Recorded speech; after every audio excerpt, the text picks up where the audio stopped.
Hi again, everyone. I'm Ollie Matthews. This is the Narcissistic Resistance. And this resistance video is sponsored by contribution from Thomas. And here's his story. Hi, Ollie. I wanted to share some experience I've had at work. You previously did a few videos for me called Narcissism is a Rage Virus and When the Narcissist Adopts a Son Husband. In 2005, I left college and moved in with my father. My father is a general contractor. I started working doing general labor for him.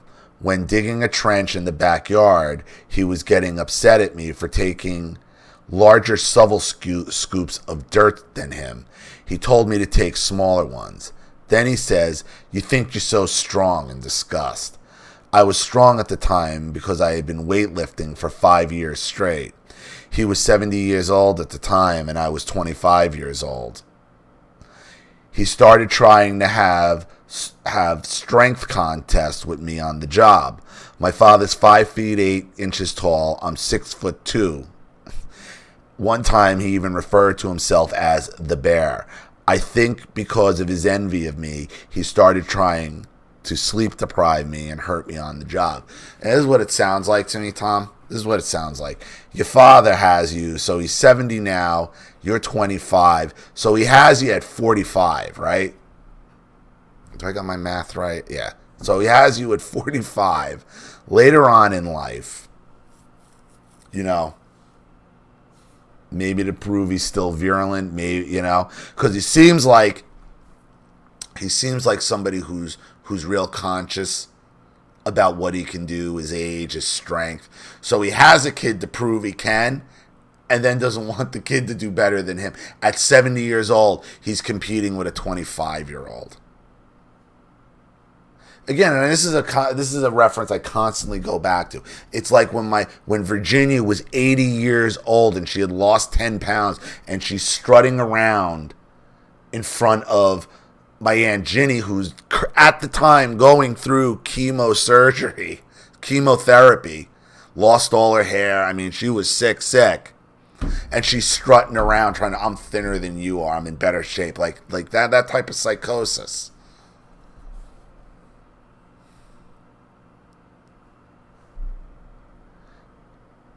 I worked with my father for 2 years in construction. During that time, thanks to him, I hurt my back and he tried to blind me. One morning I was outside and he had a sledgehammer and told me to break up some concrete that was left over from a job he did recently. He starts demeaning me how I'm swinging the sledgehammer and takes it from me to demonstrate how he wants it done. Then he swings the sledgehammer in a very fast and dramatic fashion and says, "That's how you swing a sledgehammer." I copied what he said to do and hurt my back. Yeah. This is a trick that narcs will do to you when doing construction and like with a sledgehammer. The trick to the sledgehammer is you let the sledgehammer do all the work. You don't have to put a lot of energy into a sledgehammer because the weight and gravity take care of everything. When you overexert and try to put more energy into a downward, that energy radiates somewhere. It goes right up your arms, through your back. That's how you damage your back. That's exactly how you damage your back. By swinging a sledgehammer and not allowing the sledgehammer to do the work. He tried to blind me when he had me putting up some type of liquid on a wood beam on a house to keep termites out of it. I had no protective gear on, and I was on a ladder and reaching out in front of me to put the liquid on the wood beam so it wouldn't get on me. My father started yelling at me to go faster. Then I look at him and saying, "I'm trying not to get it in my eyes." He responds, "It's not going to hurt you." And I said, "You don't even have medical insurance. What are you going to do if I get hurt? Are you going to pay for my hospital bill in cash?" He would pick up illegal immigrants at the Home Depot parking lot to do work for him. When we get to the job site, he has me and the illegal immigrants digging a ditch for some plumbing pipes. So you're nothing more than cheap labor to him. You're just cheap labor. After the job, he's praising the illegal immigrants for being such hard workers. He never taught me anything more than those illegal immigrants he hired. But years later, he puts me down, saying that he tried to hand his business over to me. I had an interview with the mall security manager named Salit in 2007. He was an ex-LA Los Angeles Police Department bike cop. During my first interview with Salit, and I was insulted by him. After seeing my application, he looks at me and smiles and says, "I'm not impressed with your military or education background." I responded, "Well, Larry, I need to start somewhere." I got the job. Because of the way I was trained in the military, I was trying to do my best. I think it was good that it helped me stand out by standing out around some of my coworkers is a bad thing. A few of these coworkers come to mind are Sardinas, Cano, DeBlau, and Juarez. Cardenas is condescending and harassed me a lot. His favorite place was watching cameras and giving orders over the radio to everyone. That's why we used to rotate people on cameras. And let me tell you something about the mall manager, the ex-LA police department cop, the LAPD cop. One thing that a lot of people don't realize, and this is more on the retail end of security than the mall end. The mall guys are the guys in uniform. It's more physical things. You know, the retail end of it, like what I did, you avoid hiring cops at all costs because they got a union mentality and they got a cop mentality. And you cannot have a cop mentality when doing retail security. It just doesn't work. These cops think, oh, well, I got my 25 years, my 20 years in, I got my pension, so now I'm gonna kick my feet up and get into the private security where there's more money. It usually doesn't work. They usually always wash out because they can't get past their own arrogance. So when you're going for a security job, always try to avoid any ex-cops because there's an entitlement to it. It doesn't work. It doesn't work. It just doesn't. Now the cameras, yeah. See, and whenever you're dealing with a private security staff, you are dealing with people, okay, a lot of times in search for power. And they're either waiting to get a civil service job, waiting to get on the PD. They couldn't get on the PD. There's a mix. But there's also a large contingent of narcissism, sociopathy for people just searching for power. The camera room, you have to rotate people in and out of it because it is. People try to use it as a power position. They just want to sit there and dispatch over the radio. So this is something I know a lot about. This way he could watch your every step and harass you. If he was watching me on camera and saw me pass a piece of trash on the floor, he would call me over the radio and say, "You walked past a piece of trash on the floor. Go pick it up and throw it away."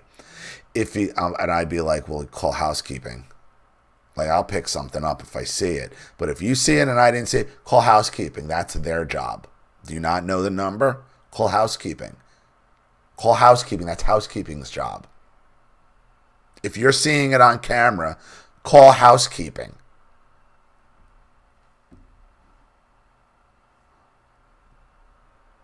If the shitter's backed up, you're not calling down to the juniors department. You call a plumber.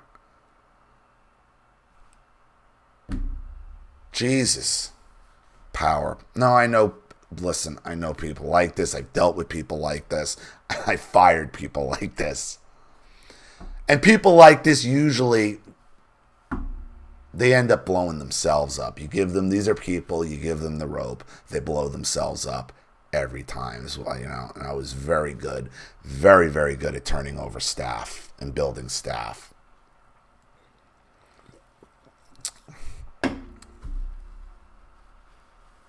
If he saw me talking to someone, all of a sudden I would get a call on the radio to do a random checked for graffiti. While driving around, he would watch me on camera and wait for me to stop for a few minutes. So he'd call on the radio to tell me to keep patrolling the parking lot. And this is what I would do. I would have went to my boss and I would be like, you need to pull the tape, rewind the DVR, whatever you were using at the time, and watch what he's watching. Why is he focusing on me when there's an entire mall and an entire property to focus on? I used to catch people like this all the time. You go back through the videotape. What the fuck are you watching? What are you watching? Who made you his boss? Oh, I'm sorry. I thought I was the boss. I know. Listen, I've dealt with guys like this.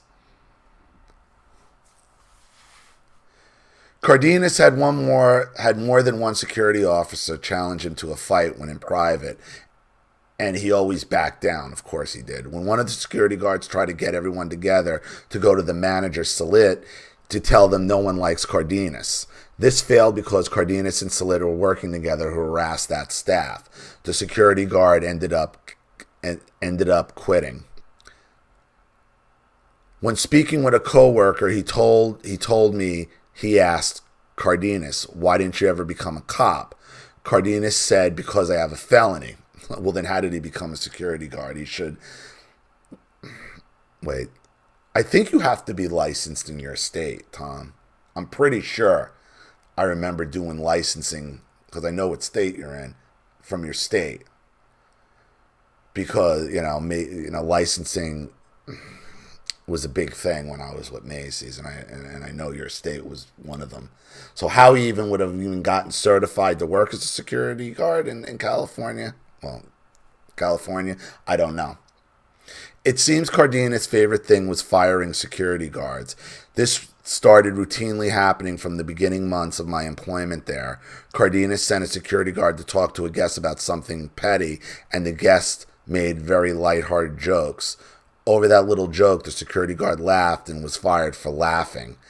Cano had about 10 security guards gang up on one female guest in front of a McDonald's in the food court because she stared at a female security guard the wrong way. When I showed up to the food court, it was packed full of a few hundred people. I was so embarrassed that I stepped onto the balcony of the food court to hide. DeBlau and Juarez were both California state wrestling champions. The first few months I was working there, both DeBlau and Juarez were harassing juveniles. While I was patrolling, I was called back up to DeBlau, and he was harassing a juvenile. DeBlau took the juvenile into a private hallway exit and threatened him to fight. DeBlau and Juarez got threatened by two guys holding baseball bats in the parking structure after starting a fight and threatened to be shot and killed by the Crips gang members in front of the mall. Yeah, none of this is surprising to me. This is why we didn't deal with the mall guys. Like the retail guys, the anchor guys, the undercover guys who worked for the anchors. You don't deal with the mall guys because it's a compilation of shitheads. Couple malls had decent staffs. Garden State was good. Paramus Park was good. Rockaway was pretty good. Most of them were just clown. And even the ones that are good still had their contingent of fucking clown shoes working for them. Because they're really not allowed to stop anybody. They're not allowed, like the mall guards, because they don't work directly for the individual store. Each store in the mall is individually owned. So they're not allowed to actually stop any shoplifters because they don't work for the actual stores. Like maybe the kiosk they could in some malls. So you got guys, a lot of times you got people, not even guys, just people in search of power in a job that kind of puts you in a uniform but doesn't really let you have any. So you go looking for it.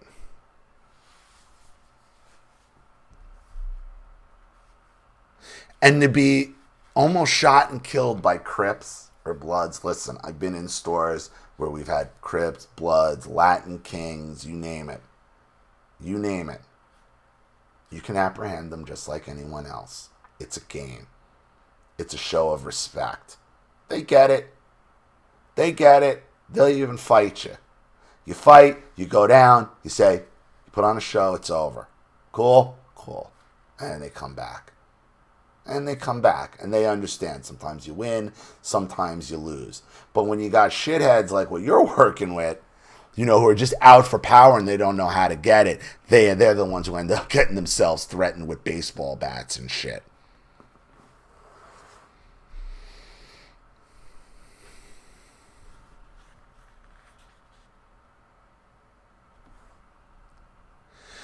Juarez almost got killed one night in the parking lot. He started a fight with someone and making sure the guy went to his car to leave the mall property.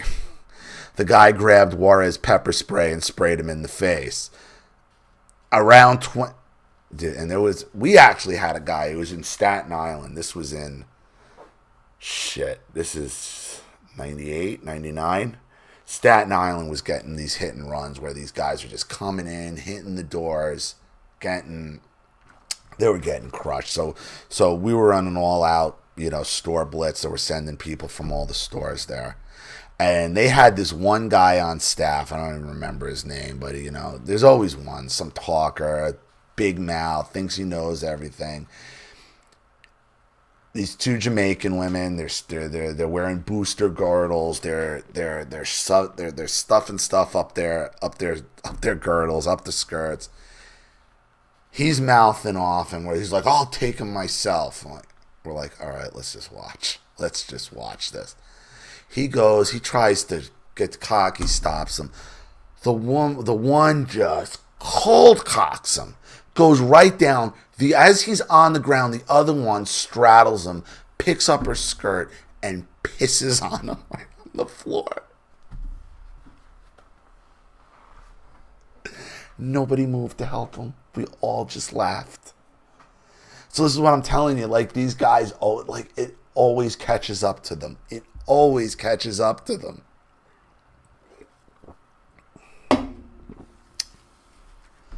Around 2010, a lot of the supervisors got fired or quit. Salid had a meeting with the security supervisors and told them, "I can replace you all very easily." Yeah, what is he going to bring in more dumb cops? After that, Cano quit and went to work at Walmart. DeBlau quit and got a job with the sheriff's department. Juarez went to work in loss prevention, which is what I did, loss prevention. Salit was having a meeting with the security guards, and his boss walks in and says, "Salit, let's have a walk." She fired Salit. I hear he may have been fired over a sexual harassment lawsuit. Ironically, Salit said during a meeting one time that we need to learn to have empathy.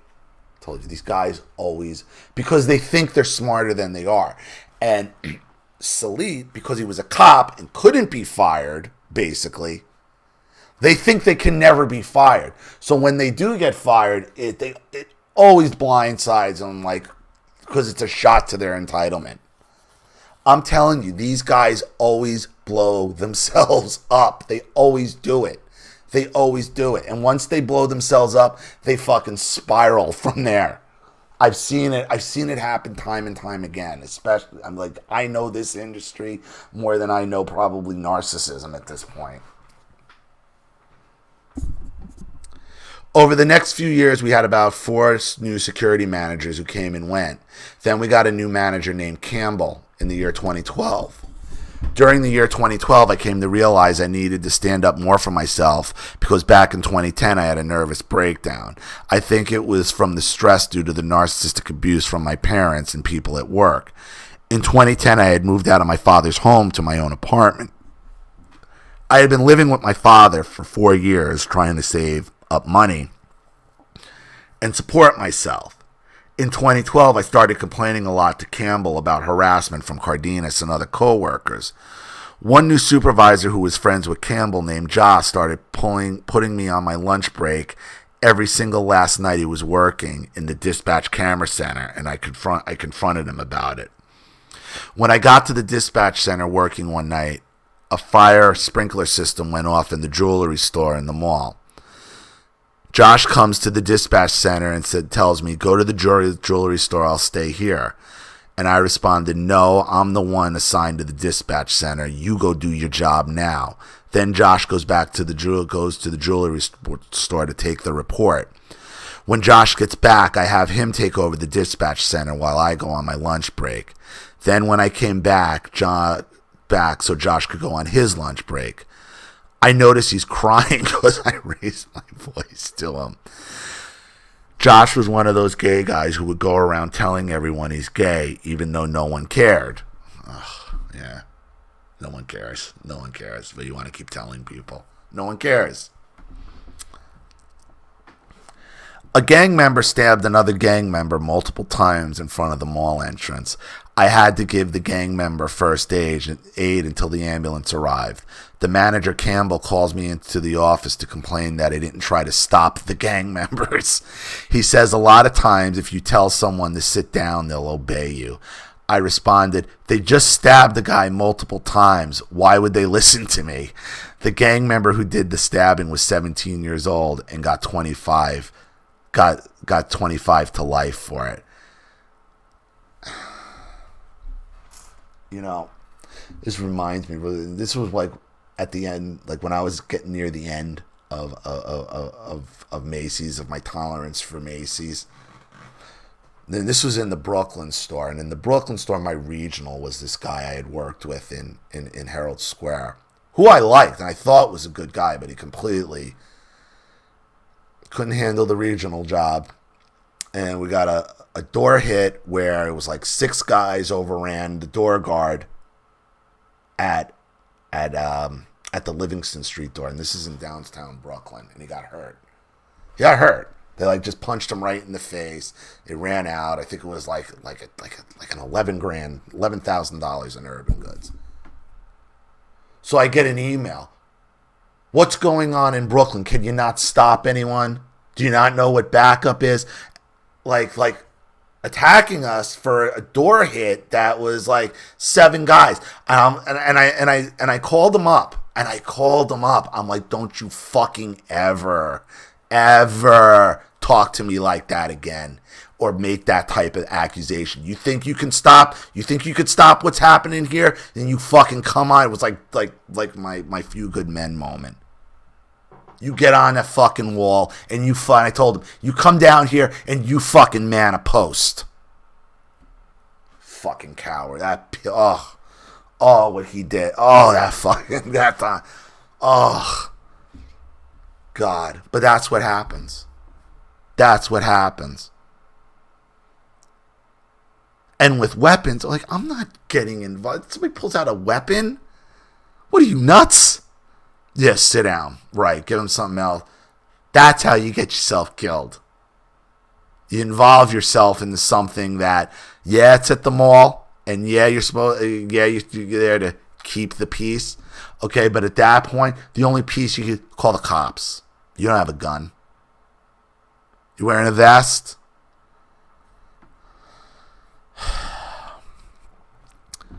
When I was doing foot patrol in the mall, I noticed an electrical room door wasn't locked. During that time walking, I was being watched on camera by Campbell. I took a 10-minute in the electrical room, and when I was walking out of the electrical room, Campbell walks into the area to ask what I'm doing in an unauthorized area.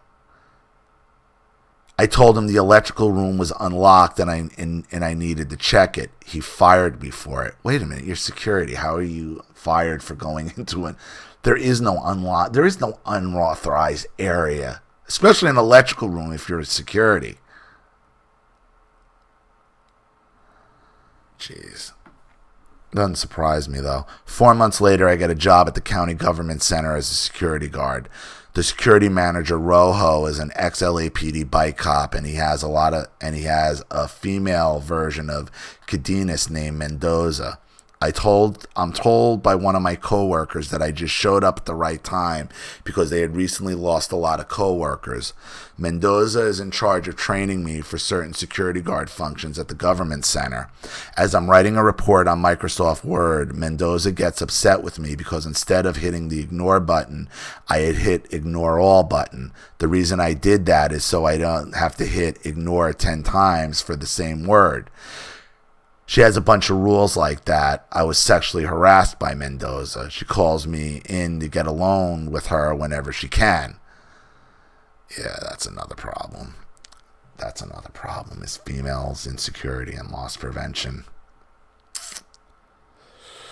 Not all of them, but there's a good portion of them that are just in it for the attention. They're in it for the dick and attention, over and over and over.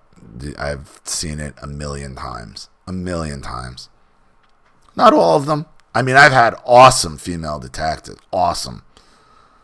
Even when I start, like, female detectives, some of the best ones have trained me when I started. I've worked with them as co-workers. I've hired them. I've had female assistants that have been excellent. It's not a female thing. There's certain the ones who are good will be the first ones to tell you, nah, she's looking. She's going to be fucking everybody in the stock room. She's going to be fucking everybody. It's going to be drama. There's a lot of narcissism, a lot of ins and outs with this type of work.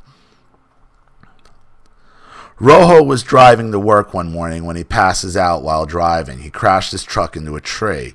He lost his eye, broke his arm, and some ribs.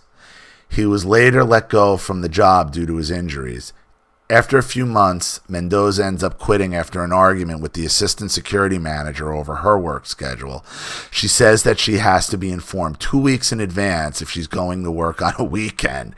He tells her no, walking off the job that day. Yeah, that's not how. You got to be available. That's the problem with security. You got to be available 2 weeks advance on a weekend. That's prime time, honey. You got to be there. You got to work. You got to work.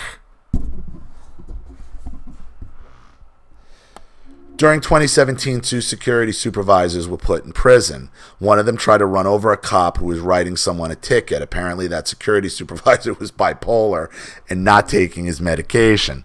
The other security supervisor was having sex with a 13-year-old girl. That security supervisor was the son of one of the top sheriffs. I hear his dad arrested him. I hear an investigation is going on later in 2017. When I went to work, I hear the security manager, assistant security manager, security supervisors, and a bunch of security guards are all fired. They were all fired for overtime billing fraud. Yep, we used to get them doing that too. Mendoza got her job back. Her friend Rojo knows the government services agency for security. Rojo talks to the GSA manager into hiring back Mendoza, which is rare since she walked off the job. Well, they do have quotas they got to fill. They need a certain amount of females. They need minority females. And they're looking at it like this. She already knows the building. She knows the job. The training's minimal. She's a pain in the ass, but she's a fucking number. I'm telling you, I know how these decisions are made. None of this is surprising. None of this. And this is another one of the frustrations in the security industry is you just have to weed through a lot of power-hungry, power-seeking narcissistic sociopaths. Some ex-cops who are still seeking power, but lazy power. Some who are just seeking the power over anyone because they never had it. Others who have criminal records. Like, why there's so many people with criminal records being hired is frightening. I don't know why they're not background check. I mean, you can even just background check. Shit, I even started just Googling people back in 2007 myself, and it was coming up. I do know some of these background companies, checking companies, are just atrocious. So unless you got an actual law enforcement or FBI source, you can't even trust them. I quit in January 2018. It was perfect timing since I escaped hoovering from my narcissistic parents. I was told by a coworker my parents showed up at my work asking about me 2 weeks after I quit because I had been no contact with them for 2 years. Also, my father, Bear, hoovered me recently. He knocked on my door, but I didn't answer it. I've taken off work the last year and noticed my anxiety has gone down a lot. Do you think if I didn't get fired as quickly as the other security guards because I learned to put up with the abuse from my narcissistic parents and had very little boundaries? Here's the news stories of those two were put in prison, and he sent me a link to, oof, what a psycho with nice eyes. Yeah, look, the reason why so many people, there's so many narcissists in that industry is because there's people who have been dealing with narcissism their entire lives. Most of them started off abused by him and took the dark path. Okay, your ability to put up with hoovering and abuse and criticism and all that is exactly why you put up with it for so long. Probably the same reason why I felt so comfortable in it for so long. You put up with it until you can't put up with it anymore because you realize it's bullshit and you realize how toxic the entire industry is, and it is toxic and it's only getting worse. You got power-hungry people seeking to extend their power. You got power-hungry people who never had it seeking power. It's a haven for narcissism. It just is. I mean, that's the reality of it after 20 years of working in it. You know, all these stories you're telling me. I mean, I know you're not. Like, somebody might be hearing this like, Jesus, how many people? It's not. It's not. It's a shit show. It's a shit show. Every one of these is believable. Every one of these is things I've dealt with multiple times over my career. So the way you describe it, I know it's all real. I know it because I've lived it. And the reason why you put up with it so long is because of the narcissistic abuse from your parents. That's why. Yes. So what do you do now? Now you know. Now you need to find and do something completely different, because this is only going to suck you back in again. Stay away from it. And that's coming from someone who ran one of the biggest private security staffs in the world. So I hope that helps. Thank you, Tom, for another contribution and your story. I really appreciate it. Thank you to everybody watching. Please leave any opinions or advice in the comment section below. And again, if you want your story read on the channel, you have a topic you'd like me to cover, a narcissist you'd like to expose, you'd like to set up Skype, a phone call, have a private video made, or a Facebook live chat, or you'd like to sponsor a video like this for someone who needs help and can't afford it, or just make a contribution to the channel in general to keep it supported, growing, and successful, because this channel survives 100% on contributions from all of you. Without you guys, all this goes away. So if you like what you see here and you want to see more videos like this, you know what to do with the PayPal and email links in the description box. Also, please like and share this video wherever you can. Subscribe to my channel if you haven't. And be sure to click the subscription bell to be notified of all my video uploads. I'm Ollie Matthews. This has been The Narcissistic Resistance. Take care.